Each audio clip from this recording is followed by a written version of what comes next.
बहादुर नेता, जो असली नेता है वो सभी मौजूद हैं। अगर वो आप आज ऐलान करते हो तो चुनाव आयोग के ऊपर आज ही ताला लगा दिया जाएगा। अगर वो पेपर बैलेट से चुनाव कराने के लिए तैयार नहीं होता। ये पुलिस जो आप लोगों को रोक रही है, ये गैर कानूनी काम कर रही है। मैंने पहले बोलने की निवेदन भी इसलिए की थी कि आज इस तरह के प्रोग्राम्स को रोकने की पुलिस के पास कोई कानूनी ताकत नहीं है। आज वही केस एक हाईकोर्ट में लगा हुआ है, मुझे यहाँ से वही जाना। पुलिस ये अपराध करती है अगर आप लोगों को यहाँ रोकती है, ये मैं बताना चाहता हूँ।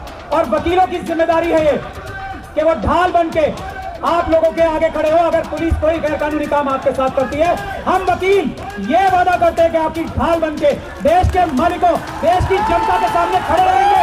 किसकी मजाल है जो देश की जनता को उंगली लगा दे? किस मोदी सरकार की, किस अमित शाह साहब की हिम्मत है कि हमारी देश की जनता को पुलिस के माध्यम से एक उंगली लगा दे?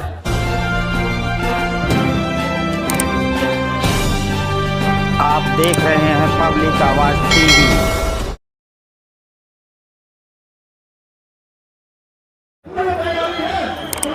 पूरे देश से आए हुए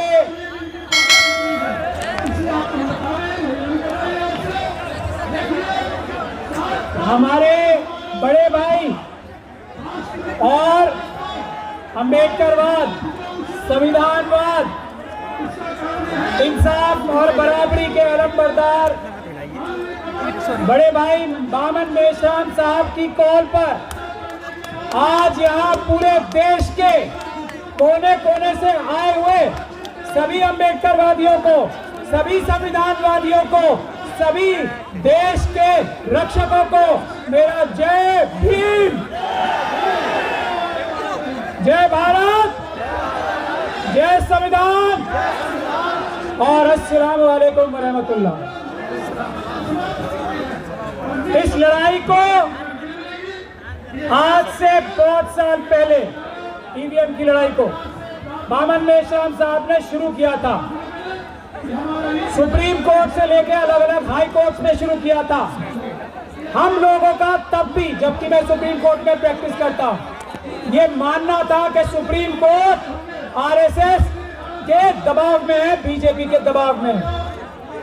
सुप्रीम कोर्ट से फैसला तभी आ सकता है जब सुप्रीम कोर्ट से बड़ी अदालत, जो कि जनता की अदालत है, वो सड़कों पे आके ये फैसला कराए कि सुप्रीम कोर्ट के जज जो जनता के नौकर हैं, वो जनता की आवाज पे वही फैसला करे जो पूरी दुनिया के सभी संवैधानिक कोर्टों ने ये कहा है कि ईवीएम एक धोखा है।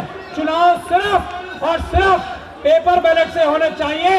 ये फैसला जनता की अदालत ने तय किया। यही फैसला सुप्रीम कोर्ट को भी जल्दी से जल्दी करना चाहिए। अब आज धारा 144 के बावजूद, सारे दिल्ली के बॉर्डर्स पे पुलिस के बावजूद, ये जो लाखों लोगों का जन सैलाब आया है देश के मालिकों का, ये इस बात को दिखाता है कि इस बार चुनाव और इसके बाद हर बार चुनाव ईवीएम से नहीं, पेपर बैलेट से होंगे। हम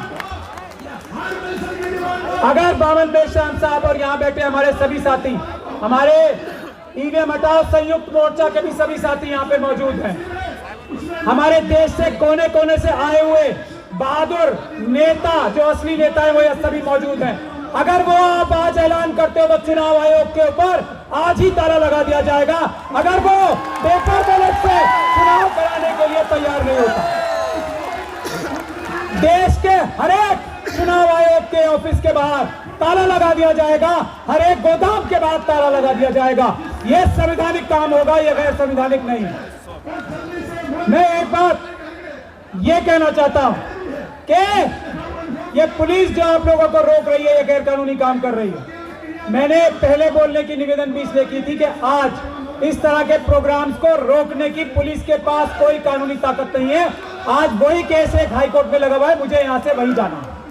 पुलिस ये अपराध करती है अगर आप लोगों को यहाँ रोकती है, ये मैं बताना चाहता हूँ। और वकीलों की जिम्मेदारी है ये कि वो ढाल बन के आप लोगों के आगे खड़े हो। अगर पुलिस कोई गैर कानूनी काम आपके साथ करती है, हम वकील ये वादा करते हैं कि आपकी ढाल बन के देश के मालिकों, देश की जनता के सामने खड़े रहेंगे। किसकी किसकी मजाल है जो देश की जनता को उंगली लगा दे? किस मोदी सरकार की, किस अमित शाह साहब की हिम्मत है कि हमारी देश की जनता को पुलिस के माध्यम से एक उंगली लगा दे? हम देखेंगे। ये बात आप समझ लीजिए अच्छी से, कानून में कोई प्रावधान ऐसा नहीं है जिससे ये कहा जा सके। मैं सभी लोगों से गुजारिश करता हूं, रिप्रेजेंटेशन ऑफ पीपल्स एक्ट का धारा 61A ध्यान से पढ़ ले। उसमें यह साफ लिखा हुआ है कि मतदान पेपर से, पेपर बैलेट से होंगे। हाँ, ईवीएम से भी चुनाव हो सकते हैं, ऐसा कहीं नहीं है कि ईवीएम से ही चुनाव हो सकते हैं। तो यह बहुत बड़ा झूठ आप सब लोगों के सामने लाया जा रहा है कि कानून में परिवर्तन करना पड़ेगा। किसी कानून में कोई परिवर्तन नहीं करना पड़ेगा। पेपर बैलेट से चुनाव होना भारत के संविधान में ही नहीं, भारत के कानून में जो पार्लियामेंट ने पास किया है, धारा 61A, मैं सब लोगों को बता रहा हूं, ध्यान से पढ़ लो। एक बात ये, दूसरी बात ये, हम इस बात का ओपन चैलेंज कर चुके हैं, आज तक कोई सामने नहीं आया। बावन मेश्राम साहब ने भी 20 बार किया। चुनाव पेपर बैलेट से जल्दी होता है। इस चैलेंज के सामने आज तक मोदी सरकार का कोई नहीं आया हमारे सामने। चुनाव सस्ता पेपर बैलेट से होता है, चुनाव सुरक्षित पेपर बैलेट से होता है। इसका कोई जवाब किसी के पास नहीं है। ईवीएम धोखा ही धोखा है। ईवीएम से चुनाव महंगा होता है, ईवीएम से चुनाव देर से होता है, और ईवीएम से सारे बैलेट पेपर्स, सारे बूथ एक साथ लूटे जा सकते हैं। ऐसा ईवीएम का धंधा है, गोरख धंधा। तो हम यही कहना चाहते हैं। हमारी एक छोटी बहन डॉक्टर ऋतु भी एक लड़ाई लड़ रही है यूनिवर्सिटीज में। मैं ये चाहता हूं बावन मेश्राम साहब से भी और आप सब से भी, यूनिवर्सिटीज में भी ये ईवीएम की लड़ाई बुलंद होनी चाहिए। और उसके लिए हम लोग सब हमारे डॉक्टर ऋतु जैसे बहनों से और स्टूडेंट से कहें कि स्टूडेंट यूनिवर्सिटीज में ताले लगा दे, क्योंकि अगर ईवीएम से चुनाव होगा तो यूनिवर्सिटियां वैसे ही बंद कर दी जाएंगी। हम स्टूडेंट से देश के आह्वान करते हैं वो करें। और मैं आखिरी 2 बातें कहकर अपनी बात खत्म करना चाहता हूं।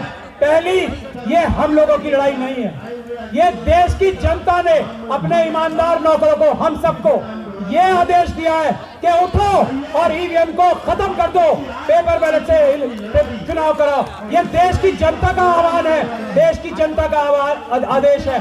किसी नौकर की, किसी बेईमान नौकर की, किसी प्रधानमंत्री जो बेईमान नौकर हो चुके हैं, किसी होम मिनिस्टर की जो बेईमान नौकर हो चुके हैं, किसी सुप्रीम कोर्ट के जज की अगर वो ईमानदारी से फैसला नहीं करते, किसी चुनाव आयोग की जो बेईमान नौकर हो चुके हैं, उनकी ताकत, औकात और हिम्मत नहीं है कि पेपर बैलेट से चुनाव ना करने दे, ईवीएम से चुनाव कराने की जरूरत करे। ये ऐलान करते हैं हम देश की जनता की तरफ से। दूसरी और आखिर बात, ईवीएम के खिलाफ